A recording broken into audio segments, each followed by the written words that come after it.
بسم اللہ الرحمن الرحیم۔ سورۃ النور مدنیہ، یہ سورہ نور ہے، مدینہ منورہ میں نازل ہوئی۔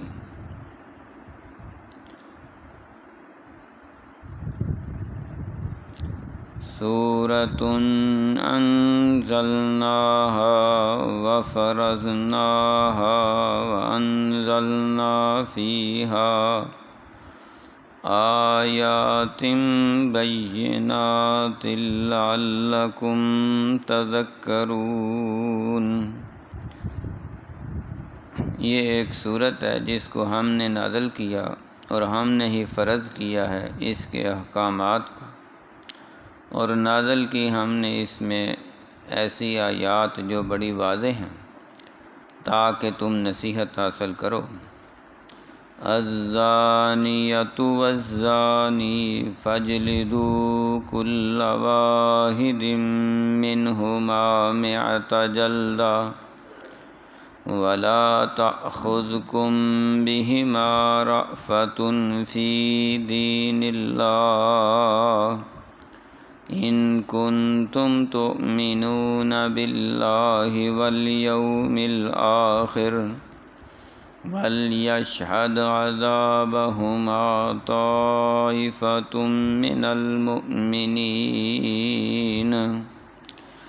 الزانیۃ والزانی، زانیہ عورت ہو اور زانی مرد ہو، فاجلدو پس کوڑے مارو، کل واحد ہر ایک کو، منہما ان دونوں میں سے، مئۃ جلدہ 100 کوڑے، ولا تاخذکم بہما رأفۃ فی دین اللہ نہ پکڑے تم کو ان دونوں کے بارے میں کوئی نرمی اللہ کے دین میں، ان کنتم تؤمنون باللہ والیوم الآخر اگر ہو تم ایمان رکھتے اللہ پر اور آخرت کے دن پر، ولیشہد عذابہما چاہیے کہ حاضر ہوں ان کو سزا دیتے وقت، طائفۃ من المؤمنین ایک گروہ ایمان والوں میں سے۔ سورت کے شروع میں ہی ایک ایسا مسئلہ بیان فرمایا جو حدود اللہ میں سے، حدود و آرڈیننس میں سے اور اللہ کی حدیں نافذ کرنے میں سے، بڑے بڑے جرائم کی روک تھام کے لیے جو ایک کبیرہ گناہ ہے اس کے بارے میں بیان فرمایا۔ زنا کا لفظ عام ہے، کوئی عورت کسی مرد کے ساتھ یا کوئی مرد کسی عورت کے ساتھ بغیر نکاح کے ہم بستری کرتے ہیں اسے زنا کہا جاتا ہے۔ اس کو ایسا برا فعل قرار دیا گیا کہ اس کے لیے اسلامی ریاست میں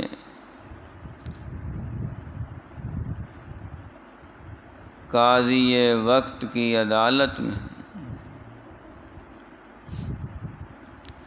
سزا سنائی جائے گی کہ اس کو 100 کوڑے مارے جائیں، مرد کو بھی عورت کو بھی۔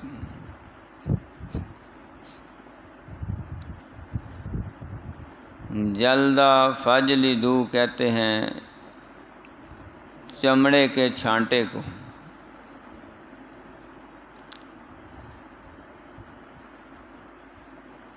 چمڑے کا درہ ہو، کوڑا ہو، چھانٹا ہو، یا پھر کوئی کھجور کی شاخ ہو،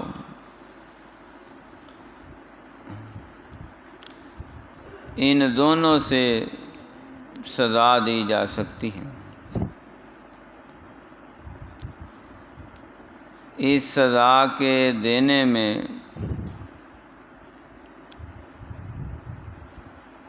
نافذ کرنے میں کسی قسم کی کوئی رعایت نہیں ہے، کوئی نرمی نہیں ہے،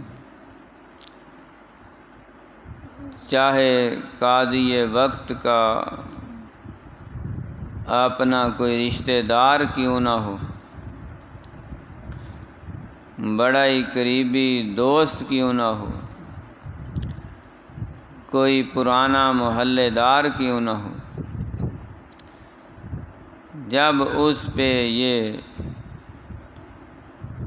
حد نافذ ہو جائے گی تو سزا مل کے رہے گی۔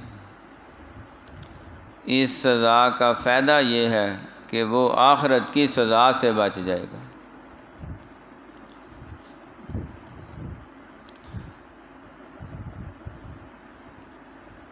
نبی پاک صلی اللہ علیہ وآلہ وسلم کے دور میں بھی اور خلفائے راشدین کے دور میں بھی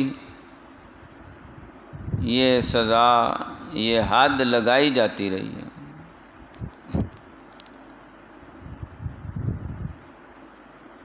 ہاں، اس کے لیے جو اللہ رب العزت نے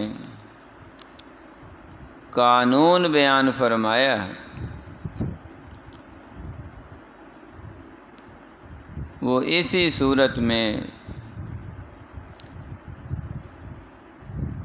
چند آیات بعد ذکر ہے کہ زنا کرنے والا مرد اور زناکار عورت کو بیک وقت عین اس حالت میں 4 ہوش و حواس رکھنے والے مرد بالغ عاقل ہوں، مسلمان ہوں، وہ اپنی آنکھوں سے ان کو برائی کرتے دیکھیں اور پھر چاروں کے چاروں عدالت میں گواہی دیں، تب جا کے 100 کوڑے کی سزا حد نافذ ہو۔ اگر 4 میں سے ایک بھی کم ہے تو حد نافذ نہیں ہوگی۔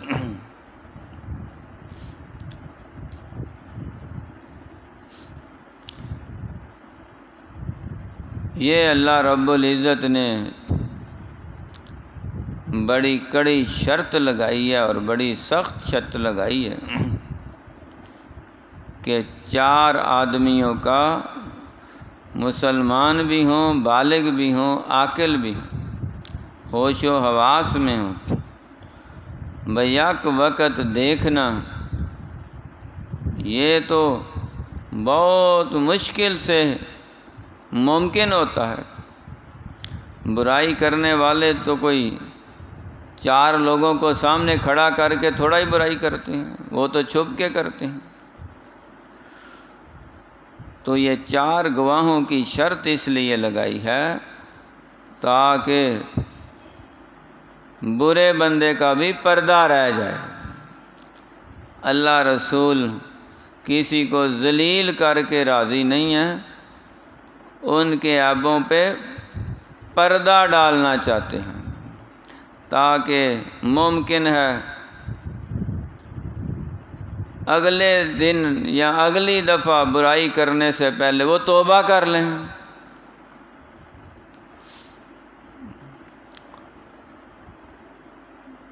تو اگر ایک بندے کو یا 2 یا 3 افراد کو علم ہو گیا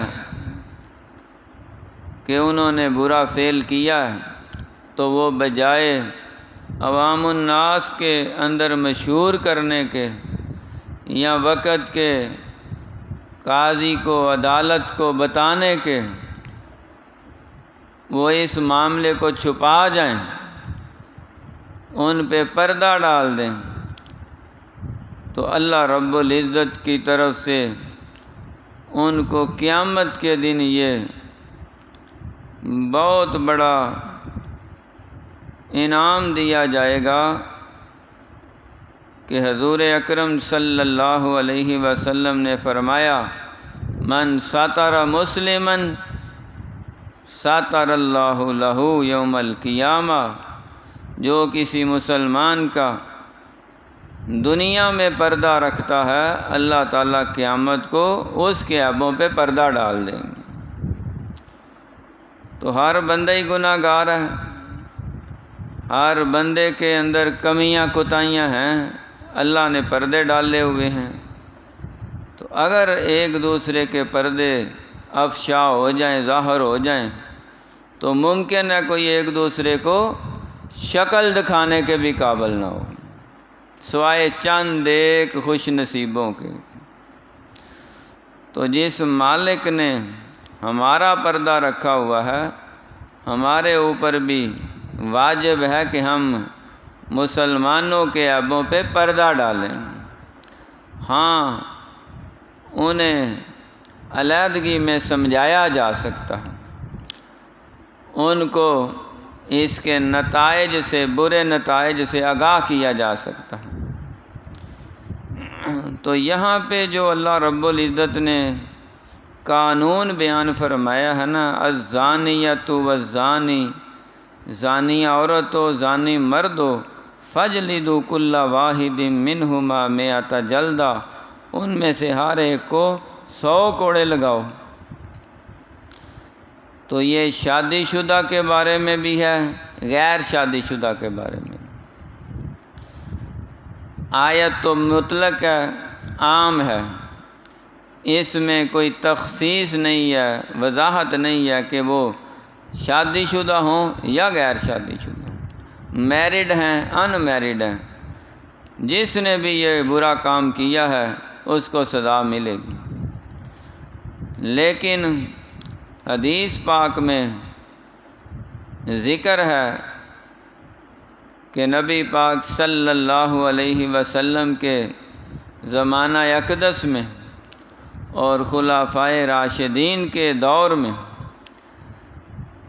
جو غیر شادی شدہ تھے ان کی سزا یہ 100 کوڑے، اور جو شادی شدہ تھے ان کی سزا بڑھا دی گئی، ان کے لیے سزا اس سے بھی سخت کر دی گئی، اور وہ تھی کہ پتھر مار مار کے انہیں رجم ہی کر دو، سنسار کر دو، انہیں مار ہی دو، دنیا سے ان کا گندا وجود ختم ہی کر دو، تاکہ ان کو یہ جو بری عادت پڑ چکی ہے یہ عادت ختم ہونے والی نہیں، بندہ ہی ختم ہونا چاہیے۔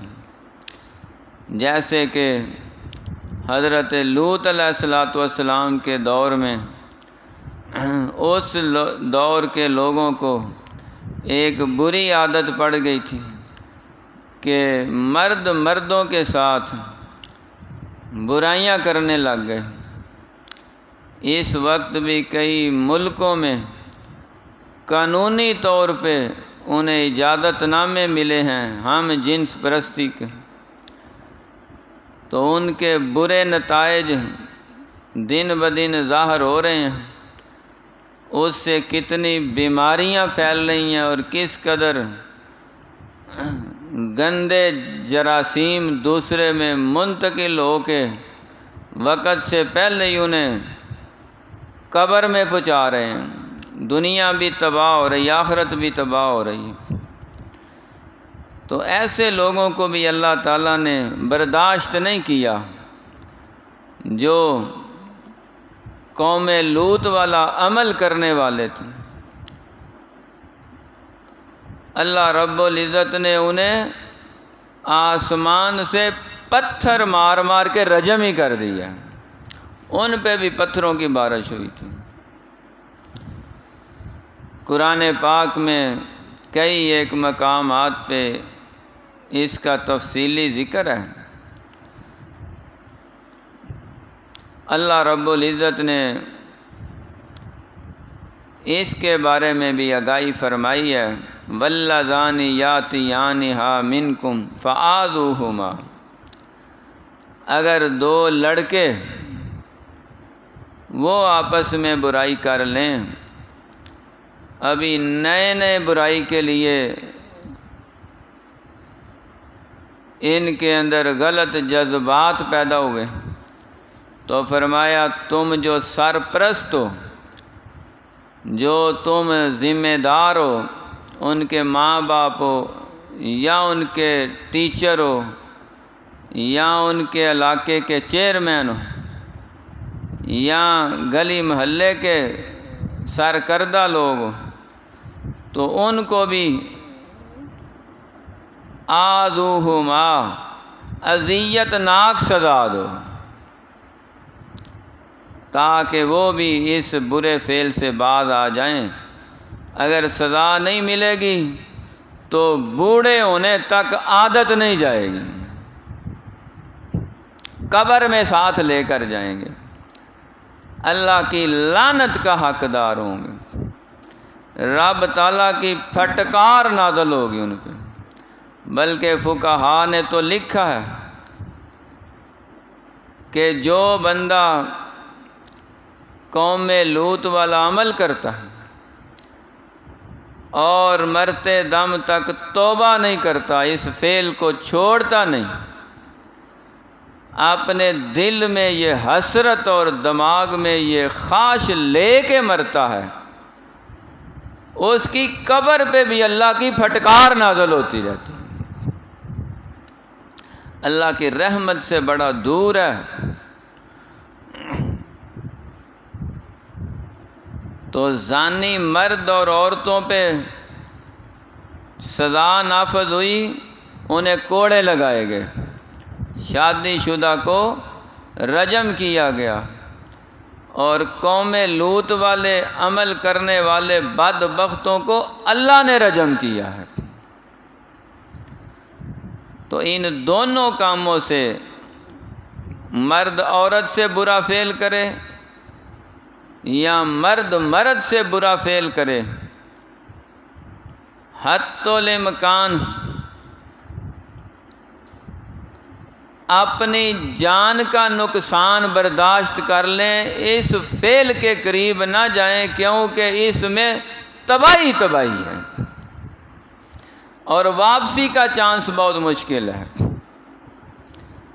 ایسی بری عادت پڑ جاتی ہے کہ بعض دفعہ کوڑے کھا کے بھی باز نہیں آتے۔ اللہ رب العزت نے تو فرمایا ان کو 100 کوڑے مارو۔ خلفائے راشدین کے دور میں ایسی مثالیں موجود ہیں کہ ادھر 100 کوڑا کھا کے تو 2-4 دن گزرے، مہینہ گزرا، پھر پکڑے گئے، پھر سزا کے لیے آ گئے، پھر سزا دی گئی، پھر بعد نہیں آئے، پھر پکڑے گئے۔ تو جو آدمی برائی کے لیے آمادہ ہو جاتا ہے نا، وہ اتنا اندھا ہو جاتا ہے کہ اسے پھر ہوش ہی نہیں رہتا کہ مجھے کوئی دیکھ رہا ہے یا نہیں دیکھ رہا۔ جب وہ اللہ رب العزت سے نہیں ڈرتا تو معاشرے سے کیسے ڈر سکتا ہے؟ نبی پاک صلی اللہ علیہ وسلم کے دور اقدس میں ایک چور کو لایا گیا، تو آقا علیہ السلام نے فرمایا اس کا ہاتھ کاٹ دو۔ ایک ہاتھ کٹ گیا، دوبارہ آیا تو پھر چوری کر، دوسرے ہاتھ سے چوری کر لی۔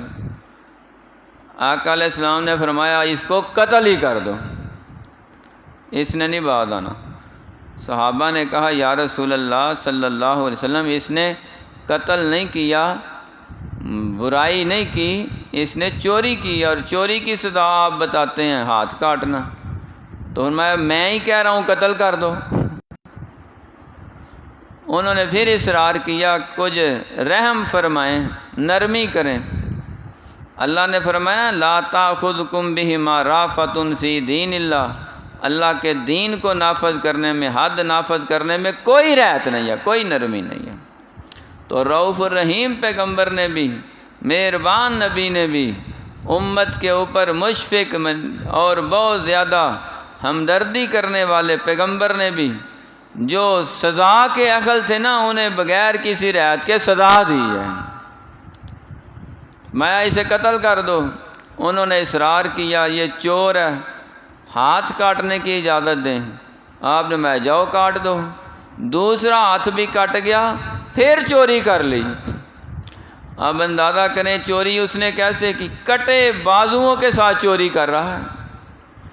تو جس کو بری عادت پڑ جائے نا، زنا کی ہو تب بھی، قوم لوط والے عمل کی ہو تب بھی، چوری کی ہو تب بھی، شراب نوشی کی ہو تب بھی، نشے کی ہو تب بھی، اسے غیبت اور چغلی کی ہو تب بھی، دوسروں کے عیب تلاش کرنے کی ہو تب بھی، کوئی بھی بیماری بن جائے نا تو پھر وہ قبر تک ساتھ ہی جاتی ہے۔ اس کا حل یہ ہے کہ وہ سچی توبہ کرے اور اپنے ضمیر اور خمیر سے اور اپنے خون کا اور بلڈ کے اندر سے بھی اس کو نکال کے باہر پھینک دے۔ تو فرمایا اس عذاب یعنی سزا کے وقت ایک مومنوں کا گروہ وہاں سر عام سزا دو تاکہ دوسرے لوگ عبرت حاصل کریں۔ اس ضمن میں اگلی آیت میں بھی کچھ تشریح ہے، وہ انشاءاللہ کل پڑھیں گے۔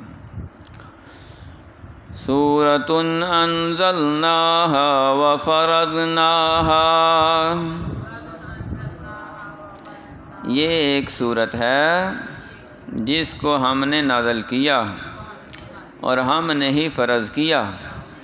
وَأَنزَلْنَا فِيهَا آيَاتٍ بَيِّنَاتٍ، اور ہم نے نازل کی اس میں آیتیں واضح طور پر، لَعَلَّكُمْ تَذَكَّرُونَ، تاکہ تم نصیحت حاصل کرو۔ الزَّانِيَةُ وَالزَّانِي فَاجْلِدُوا، زانی عورت ہو اور زانی مرد ہو پس کوڑے مارو، کل واحد منہما مئۃ جلدہ، ہر ایک کو 100 کوڑے۔ ولا تأخذکم بہما رأفۃ فی دین اللہ، اور نہ پکڑے تم کو ان دونوں کے بارے میں کوئی بھی نرمی اللہ کے دین میں۔ ان کنتم تؤمنون باللہ والیوم الآخر، اگر ہو تم ایمان لانے والے اللہ تعالیٰ کے ساتھ اور آخرت کے دن کے ساتھ۔ وَلْيَشْهَدْ عَذَابَهُمَا طَائِفَةٌ مِّنَ الْمُؤْمِنِينَ، اور چاہیے کہ موجود ہوں ان کی سزا کے وقت بہت سے لوگ ایمان والوں میں سے۔ صدق اللہ العظیم۔